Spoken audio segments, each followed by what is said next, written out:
আমি এই সলিটারি কনফাইনমেন্টে আগামী 7টা দিন কাটানোর চেষ্টা করব। আমাকে বন্ধ করে দাও। Bye Jimmy. আশা করব আমি পাগল হয়ে যাব না। আগামী 7টা দিন আমি এই সাউন্ড প্রুফ হোয়াইট রুমে কোনো হিউম্যান কন্ট্যাক্ট এবং কোনো বিনোদন ছাড়াই কাটাবো। এবং যেহেতু এটা সাইকোলজিক্যালি খুব ডেঞ্জারাস, তাই এই রুমের বাইরে একজন ডাক্তার আমাকে সবসময় লক্ষ্য রাখছে যাতে আমি পাগল না হয়ে যাই। আমি সাইকো হসপিটালে বিগত 23 বছর ধরে কাজ করছি, আর এটা আমার জীবনে দেখা সবচেয়ে মারাত্মক একটা জিনিস। কেউ যদি 50 ঘন্টার বেশি এই হোয়াইট রুমে কাটায় তাহলে তার পার্মানেন্টলি সাইকোলজিক্যাল ড্যামেজ হতে আর পারে। আমাকে এখানে কাটাতে হবে 168 ঘন্টা। খুব সম্ভাবনা আছে এখানে থাকতে থাকতে আমি পাগল হয়ে যেতে পারি, ডাক্তারি পরিভাষায় যাকে বলে সাইকোসিস। আর বাকিরা আমাকে এটা করতে বারণ করেছে কারণ আমার বড় ক্ষতি হয়ে যেতে পারে। একে 7 দিন জীবন্ত কবর দিয়ে রাখা হয়েছিল। হ্যাঁ। এটা কি ওর থেকেও কঠিন? অনেক কঠিন। ওর কোনো সোশ্যাল কন্ট্যাক্ট নেই। যদি তোমার ব্রেনে কোনো রকম ইনফরমেশনই না ঢোকে তাহলে সেটা তৈরি করবে একটা ক্রেজিনেস, হ্যালুসিনেশন হবে, প্যারানোইয়া হবে। এবং আগামী 1 সপ্তাহের জন্য আমার কাছে যা আছে সেটা হলো একটা ঘুমানোর জন্য বেড, একটা নোটবুক আর একটা পেন, একটা রিফিলেবল জলের বোতল, টুথব্রাশ আর টুথপেস্ট আর একটা সোপ, বাথরুম করার জন্য একটা টয়লেট আর জল ব্যবহারের জন্য একটা সিঙ্ক। আমার কাছে এটা স্পষ্ট হয়ে গেছিল যে গোটা চ্যালেঞ্জ জুড়ে নিজেকে এন্টারটেইন করাই সবথেকে কঠিন কাজ হবে, বিশেষত 9 ঘন্টা পরে যখন আমি এটা করলাম। তোমরা হয়তো ভাবছো এই দেওয়ালে কতগুলো টাইলস আছে। সঠিক উত্তর হলো 1900। আর যদি তোমরা রুফ আর ফ্লোরটাকেও ধরো তাহলে এখানে 2860 খানা আছে। এবং সব থেকে বেশি যেটা গুরুত্বপূর্ণ, আমার পেটের জন্য এবার আমাকে খেতে হবে। তাই যদি তোমরা ভাবো কোথা থেকে আমি এখানে খাবার পাবো, এখানে একটা কনভেয়ার বেল্ট আছে যেটা 100 ফিট লম্বা, তাই কোনো হিউম্যান ইন্টারাকশন ছাড়াই আমি এখানে খাবার পাবো। আমার মনে হয় আমি এখানে 14 ঘন্টা কাটিয়ে ফেলেছি, কিন্তু আমি ভাবতেই পারিনি যে আমি 2 ঘন্টা কম হিসেব করেছি। এবং এই চ্যালেঞ্জের সব থেকে খারাপ বিষয় হলো এখনো পর্যন্ত আমাকে কেউ খেতে দেয়নি। এবং সৌভাগ্যবশত এখানে আসার আগে আমি পেট ভরে খেয়ে এসেছিলাম। তুমি কি তোমার হাতটা ধুয়েছিলে? হ্যাঁ, আমি ধুয়েছিলাম। না, ও ধোয়নি। আমরা ওকে এমন খাবার পাঠাবো যাতে ও টাইমটা না বুঝতে পারে। যেমন এখন বাজে 6টা আর আমরা ওকে ব্রেকফাস্ট পাঠালাম। কখন আমার বন্ধুরা আমাকে খেতে দেবে? আমার খিদে পেয়েছে, আমার খিদে পেয়েছে। আর যেহেতু এই রুমটা সাউন্ড প্রুফ, তাই খাবার আসলে আমি বুঝতেই পারিনি যতক্ষণ আমি 2 ঘন্টা পরে চেক করে দেখলাম। আমি খিদের চোটে হাঁটতেও পারছি না। এটা তো এবার ড্রামাটিক হয়ে যাচ্ছে। Come on. তারপরে আমি যখন চেক করলাম, আমি তো আশাই করিনি যে খাবার আসবে। এটা কিন্তু দারুণ খেতে। এটা ঠান্ডার শুকনো নয়, তবু এটা খেয়ে আমি বলবো যে এটা কিন্তু দারুণ খেতে। এই সলিটারি কনফাইনমেন্ট সেটটা পুরো মেটাল চেন দিয়ে বাঁধা আছে, আর যদি এখানে আগুন ধরে যায় তাহলে ওরা আসার আগেই সম্ভবত আমি পুড়ে মরে যাব। যাই হোক, এটা না ভেবে আমি বরং অন্য কিছু ভাবি। আর পরের কয়েক ঘন্টা আমি নিজেকে যতটা সম্ভব বিনোদনে রাখবার চেষ্টা করে গেলাম। এটা তো দারুণ ছিল। ওর কাছে কিচ্ছু নেই আর ওর করার মতনও কিচ্ছু নেই, কিন্তু যদি এটা প্রাথমিক উদ্দীপনার জন্য করে থাকে তাহলে আমার মনে হয় যে 7 দিনও হয়তো এখানে কাটাতে পারবে। এটা দারুণ ব্যাপার, যখন তুমি একটা মানুষের কাছ থেকে সবকিছু সরিয়ে নাও তখন একটা সাধারণ মেটাল প্লেট একটা আইফোনের মতোই মজা দেয়। ও এত বোর হচ্ছে যে ওর এখন উল্টোপাল্টা জিনিস করতে ইচ্ছে করছে। আমার মনে হয় আমি এখানে 40 ঘন্টা কাটিয়ে ফেলেছি। ও যে সময়টা ভাবছে সেটা আসল সময়ের থেকে 6 ঘন্টা বেশি। তার মানে হলো এখন দ্বিতীয় দিনের বিকেল 4টে বাজে। আমার মনে হয় ও আজকে ঠিকঠাক থাকবে। সময়ের হিসাব হারানো অন্য সমস্যাও ডেকে আনলো। বুঝতে পারছি না আমি কি করব। আমার একদম ঘুমোতে এখন ভালো লাগছে না।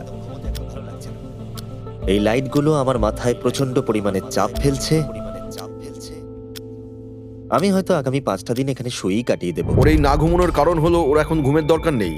ও ঘুমোতে চায় কারণ যাতে সময় তাড়াতাড়ি কেটে যায়, কিন্তু ওর যেটা করার তা হলো ওর জাগার পর এমন কিছু করা যাতে ওর মনোযোগটা অন্যদিকে থাকে। ও তো দেওয়ালে উঠছে। এটা হলো মানুষের মুক্তির জন্য একটা স্বাভাবিক প্রতিক্রিয়া। সে তার প্রাথমিক প্রবৃত্তির দিকেই এগোচ্ছে। তোমরা দেখতে পাচ্ছ ও উল্টোপাল্টা কথা বলছে। যত সময় যাবে ততই এটা বেড়ে যাবে। আর আজকে শুধু 2 নম্বর দিন। আমি বুঝতে পারছি না আমি কি করব। দেখা যাক আমি কতক্ষণ অবধি গুনতে পারি।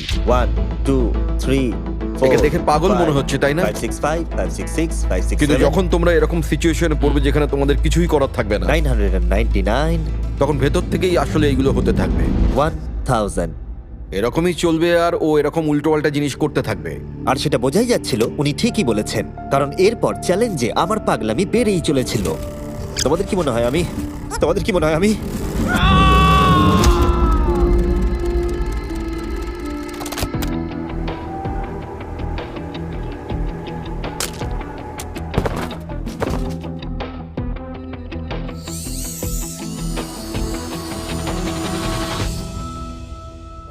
আর আমার যেটা স্ট্র্যাটেজি ছিল যে এই চ্যালেঞ্জে আমি বেশিরভাগ সময়টা ঘুমিয়ে কাটিয়ে দেব, সেটা আমাকে অন্য সমস্যায় এনে ফেলে দিল।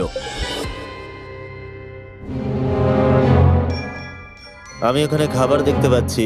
এটা তো একদম ভিজে আর ঠান্ডাও। কতক্ষণ ধরে এটা এখানে পড়ে আছে? খাবারটা প্রায় 7 ঘন্টা ধরে ওখানে পড়ে আছে। এই আইসক্রিমটা যে খাবে তাকে আমি সবকিছু দিতে পারি।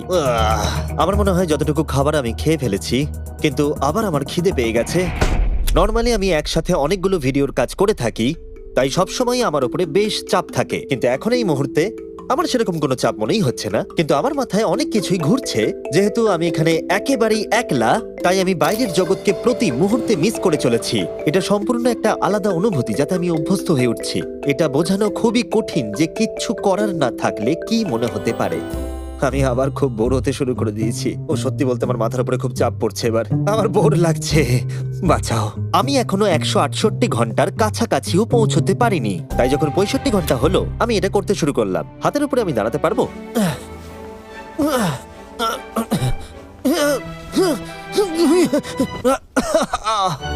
এখানে আসার আগে যদি কেউ হাতের উপরে দাঁড়ানো আমাকে শিখিয়ে দিত তাহলে খুবই ভালো হতো। সে নতুন কিছু আবিষ্কার করতে চাইছে যেটা সে কল্পনা করছে, যাতে সে এই বিষণ্ণতা থেকে নিজেকে মুক্ত করতে পারে। আমি কল্পনা করছি যেন এখন আমি একটা পার্কে হাঁটছি। এখানে সবুজ ঘাস আছে, একজন মাছ ধরছে, ওই দৃশ্যগুলো লিটারেলি নিজের মাথায় কল্পনা করছে। ও মাই গড। আর আজকে খুব রোদও উঠেছে। পাখির আওয়াজও শুনতে পাচ্ছি। তুমি আমাকে পার্কে হাঁটার মাঝে বাধা দিলে। ও মাই গড, আমরা শুধু দেখছি ও কতটা পাগলামো করছে। ও, ওরা আমাকে খাবার পাঠিয়ে দিয়েছে। আর এখানে আছে একটু রাইস, সুইট পটেটোজ আর স্টেক। এটা এখনো পর্যন্ত এই চ্যালেঞ্জের সবথেকে ভালো খাবার। যদি তোমরা এখানে দেখো, তোমরা একটু রাইস দেখতে পাবে। আর কোনো সাধারণ মানুষ সম্ভবত এই রাইসটাকে খেয়ে নেবে, কিন্তু আমি এটাকে গুনবো। 13, 14, 15, 16, 17, 18, 97, 98, 99, 100, 101, 265, 266, 267, 307, 308, 309, 310, 421, 422, 445, 446, 447। এখানে টোটাল 447টা চাল আছে এই মেটাল প্লেটেতে। এই তথ্যটা তোমাকে মানুষ হিসেবে সম্পূর্ণ চেঞ্জ করে দিতে পারে। আমার নিজেকে খুব ক্লান্ত মনে হচ্ছে। আমার মনে হয় এটা সম্ভবত 5 নম্বর রাত। আমি চ্যালেঞ্জের হাফ অব্দিও পৌঁছাইনি আর আমি বাদ দিয়ে ফেলেছি একটা গোটা দিন।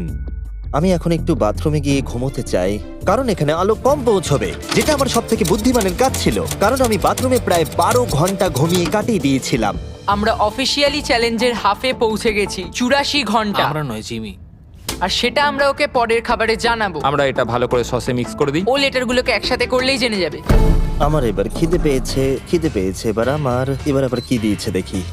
এটা আবার কি? ও কখনো স্পেগাটিওস খায়নি। আর আমি শুধুমাত্র নামটাই ভুলে গেছিলাম তাই নয়, এটাকে কি বলে? এটা হলো একটা রোল। আর এখানে অনেক সস আছে আর একটা রোল। এটাকে কেচাপের মতো খেতে। ও লেটারগুলোকে খেয়ালই করলো না। ও, এটা একটা এন। Yay! তোমরা এই 4টে স্পেগেটিওসকে বার করতে ভুলে গেছো। না, না, ও যতবার লেটারগুলো খুঁজে পাচ্ছে খেয়ে নিচ্ছে। আমি আশা করব ওয়ার্ডগুলো আমার জন্য কোনো সংকেত ছিল না। যদি আমি এরকম করতাম যে ওই ওয়ার্ডগুলোকে খাওয়ার আগে আমি যদি সাজিয়ে দেখতাম ওটা কি লেখা আছে তাহলে ভালো হতো। আশা করি ওরকম কিছু ওরা সংকেত পাঠায়নি। জিমি যখন বেরিয়ে সেই ফুটেজটা দেখবে ও পাগল হয়ে যাবে। ডিপ্রেশন, আমার একদম ভালো লাগছে না। তোমাদের কি মনে হয় এটা করার জন্য আমি কোনো আঘাত পেতে পারি? তোমার এটা করা উচিত নয়। হ্যাঁ, ঠিক বলেছো, আমার এটা করা উচিত নয়। এখানে একটা ম্যাকডোনাল্ডসের ব্যাগ দেখতে পাচ্ছি, আর এটা অনেকটাই হালকা মনে হচ্ছে। যদি এর মধ্যে ম্যাকডোনাল্ডসের কিছু না থাকে তাহলে আমি খুব ডিপ্রেসড হয়ে পড়বো। আরে এখানে তো আছে, দারুণ ব্যাপার। যখনই আমি খাবার পাই আমার মনে হয় আগামী 20 মিনিট খুব আনন্দে কাটবে। আমি মানুষদের অনুভব করতে পারছি, আমার হাসি বন্ধই হচ্ছে না। আমি খুব খুশি। আর তারপরে যখন আমার খাবার শেষ হয়ে গেল তখন আমি আবার হতাশ হয়ে গেলাম যে এরপরে আমি কি করব। এখানে যেন আমার সময় একেবারেই কাটতে চাইছিল না। আমি গেস করার চেষ্টা করলাম এখন কটা বাজে, কিন্তু আমার কোনো ধারণাই ছিল না। আমার মাথায় এখন নানান আজে বাজে জিনিস ঘুরে বেড়াচ্ছে। নিজেকে এন্টারটেইন করার জন্য কিছু তো করতেই হবে। আমি এই ম্যাকডোনাল্ডসের চিজ বার্গার র্যাপারটা নিলাম, আর এই কাপটা যার মধ্যে আমার টুথব্রাশ রাখা ছিল। আর এখন এটা হয়ে গেল একটা বাস্কেটবল। LeBron, স্টেফ, Covey. মনে হয় বাস্কেটবল আমার জন্য নয়, তার থেকে বেসবল অনেক ভালো। এইটা তো হওয়ার কথাই ছিল না। তারপরে আমার মনে পড়লো যদি আমি এটা একটা কাঁটা চামচ আছে, আবার একটা ইনডেস্ট্রাক্টেবল প্লেট যেটা আমার প্রথম খাবারে দিয়েছিল। এবার এটাকে আমি ছুঁড়বো, দেখা যাক কত দূরে আমি ছুটতে পারি।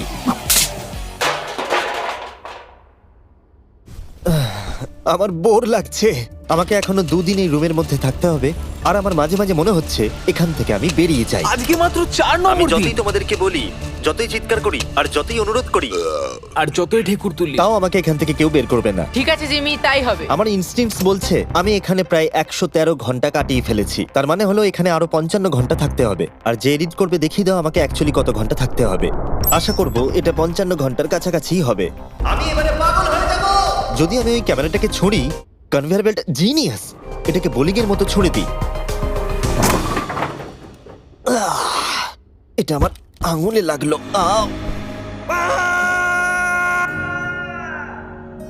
আমি একদমই বুঝতে পারিনি যে চ্যালেঞ্জটা এতটা কঠিন হবে। ভাবো আমার উপর দিয়ে কি যাচ্ছে, মাথাটা যেন ফেটে যাচ্ছে। কিন্তু আমার এখন নিজেকে পশুর মতো মনে হচ্ছে। আমার মনে হচ্ছে মানুষ হিসেবে সমস্ত অধিকার আমার কেড়ে নেওয়া হয়েছে। আমার যতদূর মনে হচ্ছে আমি 5 নম্বর দিনের অর্ধেক কাটিয়ে ফেলেছি।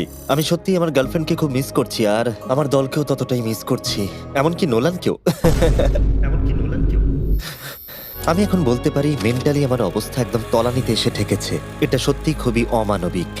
আমার মনে হচ্ছিল গোটা ব্যাপারটাই যেন একটা স্বপ্ন, যে আমি এই ঘরের মধ্যে রয়েছি। আর আমার মনে হচ্ছিল এটা 6 বা 7 নম্বর দিন, কিন্তু যখন আমি জাগলাম দেখলাম এটা সত্যি স্বপ্ন ছিল। উঠলাম, আমি ডিসাইড করলাম 1000 বার আমি এই ঘরটাকে পাক খাবো। এটা আরেকটা পাগলামি ছিল। এটা হলো মার্কার 1, 2। যখন আমি ফুটেজটা দেখলাম আমার নিজেকে পাগল মনে হচ্ছিল। আমি এই ঘরটাকে পাক খেয়ে গেছি নিজেকে মানসিকভাবে সুস্থ রাখার জন্য। 1000 অনেকটাই বেশি। আমি এখনই প্রচন্ড হাঁপিয়ে গেছি। এই পুরো চ্যালেঞ্জে আমি জল পাচ্ছি এই সিঙ্কটা থেকে। আর সত্যি কথা বলতে এটা আমি বলছি ভাই, সার্কেল হলো একটা ফ্লেভার কার্তুজ যেটা আপনি জলের বোতলে লাগাতে পারবেন, আর এটা জলের স্বাদ অনেক গুণ বাড়িয়ে দেয়। আর আমি সার্কুলের সম্পর্কে বলার পরে কার্ল এই দুজনকে নিয়ে এলো যাদেরকে আমি 100 দিন আটকে রেখেছিলাম। ওয়াও আমরা এসে গেছি। এটা দেখো, এটা দেখে তোমাদের ভালো লাগবে। যে তোমাদের 100 দিন বন্দি রেখেছিল তার এখন মুখটা দেখো। তোমরা যেটা করেছিলে তার থেকে এটা সহজ না কঠিন? না, এটা অনেক কঠিন, কারণ আমার কাউকে চাই যে আমার সাথে একটু কথা বলবে। আর এবার বিষয়টা ঘুরে গেল। এখন আমি ছিলাম হোয়াইট কিউবের ভেতরে, আর বেলি আর সুজি আমার উপরে প্রতিশোধ নিচ্ছে। এই দেখো, এইভাবে কনভেয়ার বেল্টটা কাজ করে। ওরা খালি ট্রে পাঠিয়েছে। ও এবার পাগল হয়ে যাবে। আমার একদমই খারাপ লাগছে না। হ্যাঁ, ও আমাদের সাথে আমি করেছিল। আমার ব্যাংক অ্যাকাউন্টের সব ডলার বাজি রেখে বলতে পারি এটা কার্ল করছে। না, তোমার খিদে পেয়েছে জিমি? এটাই খাও। আমার আর ভালো লাগছে না, আর আমার ভালো লাগছে না, আর আমার ভালো লাগছে না। আজকে ওকে একটু বেশি উত্তেজিত দেখাচ্ছে।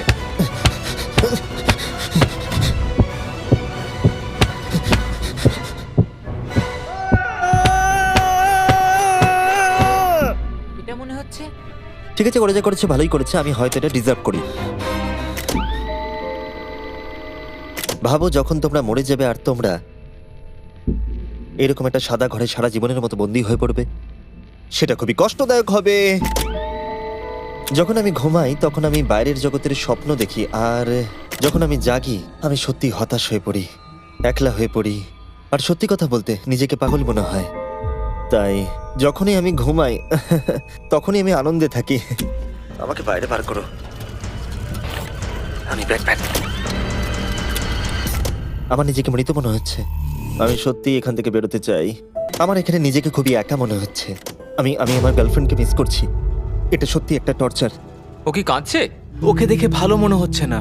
দেখো মেঝেতে ঘুমোচ্ছে, জিনিসপত্র ছুঁড়ছে, পাগলামি করছে, খাবার পেলেই খুশি হয়ে যাচ্ছে যেমন বাচ্চারা করে থাকে। আমার মনে হয় আর 8 ঘন্টা বাকি আছে, আর তারপরে ওরা ওই পাশের দরজাটা খুলবে আর আমি মুক্ত হব। প্রার্থনা করি যেন 8 ঘন্টাই বাকি থাকে। ও ভাবছে ও এখন থেকে ঘুমিয়েই সময়টাকে কাটিয়ে দেবে। ভাবছে ঘুম থেকে উঠলে দরজা খুলে যাবে। তাই ও যখন উঠবে হয়তো রেগে যেতে হ্যাঁ। পারে। সত্যি এটা খুব ভাবার বিষয়। আমার মনে হয় আর 2-3 ঘন্টা পরেই ওই পাশের দরজাটা খুলে যাবে। এটাই সম্ভবত এখানে আমার লাস্ট খাওয়া। তারপরে আমি আর এখানে থাকবো ও না। কি বললো, লাস্ট খাওয়া? তাই এটা তো শুনলাম। এটা তো অদ্ভুত, কারণ এখন সত্যিই লিটারালি 24 ঘন্টা বাকি আছে। যে কোনো মুহূর্তে ওরা এই দরজাটা দিয়ে ভেতরে ঢুকবে। তাই আমি এই জায়গাটা একটু পরিষ্কার করে নিই। বড্ড অপরিষ্কার লাগছে। আসলে পরিষ্কার করাটা একটা বাহানা ছিল। সত্যি বলতে আমি বোর হচ্ছি। আর এই এক্সপেরিমেন্টটা করতে গিয়ে আমার একটু ভালোই লাগছিল। হয়তো আমি নিজের সম্পর্কে আরো বেশি করে জানতে পারছি, কিন্তু বাস্তবে আমি এখান থেকে ফিরবো একটা সম্পূর্ণ নতুন স্কিল নিয়ে। যে কোনো জিনিস দূর থেকে ছুঁড়ে কনভেয়ার বেল্ট ডোরে ঢুকিয়ে দেওয়া। আর হয়তো আরো শিখতে হবে। আমার মনে হয় না যে আর 24 ঘন্টার বেশি বাকি আছে। আমি 24 ঘন্টা এখানে তো কোনো মতেই থাকতে পারবো না। আমার ধৈর্যের সীমা পেরিয়ে যাচ্ছে। কিন্তু তাতেই বা কি, 24 ঘন্টার কোনো মতেই বাকি নেই।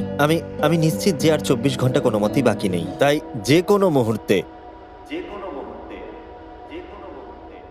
সময় কাটানোর জন্য আমি গোনা শুরু করব। 1, 2, 3, 4, 5, 6, 7, 8, 9, 10, 11, 12, 13, 14, 15, 16.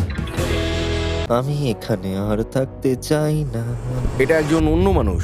ও বিছানায় শুয়ে আছে, চোখে পট্টি বেঁধে, কোনো এক্সাইটমেন্ট নেই। তোমরা ওকে এরকম ভাবে দেখতেই চাওনি। আচ্ছা, ওকে কি আমরা নতুন মানুষ রূপে পাবো? আমি ওকে এরকম ভাবে দেখে খুব চিন্তিত। ও কিছু না করতে পেরে একেবারে ভেঙে পড়েছে। আমরা ওকে এতটা স্ট্রাগল করতে দেখিনি যতটা ওই ভিডিওতে করছে। হ্যাঁ, কারণ ওর সাথে মানুষের কোনো যোগাযোগই নেই। অন্যভাবে দেখতে গেলে একটা বাচ্চা ছেলে ঘুম থেকে উঠলে যেমন হয়, ও অনেকটা সেরকম। ঠিক আছে, 10 মিনিট বাকি আছে, যাই আমরা তৈরি হই। Thank you. হ্যাঁ, গুড লাক। আমি এবার মরে যাব।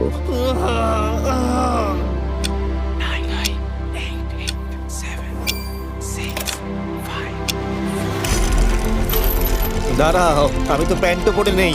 ঠিক আছে 3 2 1 ও মাই গড! হাই জিমি, কিছু মনে করো না, আমি এইমাত্র প্যান্ট পরলাম। বাইরে এতটা আলো নেই। কেমন আছো জিমি? আমার নিজেকে অনেকটা হালকা মনে হচ্ছে। এটা শুনতে অদ্ভুত লাগলো। এই চ্যালেঞ্জের পরে আমি মানুষের সাথে কি করে ব্যবহার করতে হয় ভুলে গেছিলাম। ও কোথায় গেল?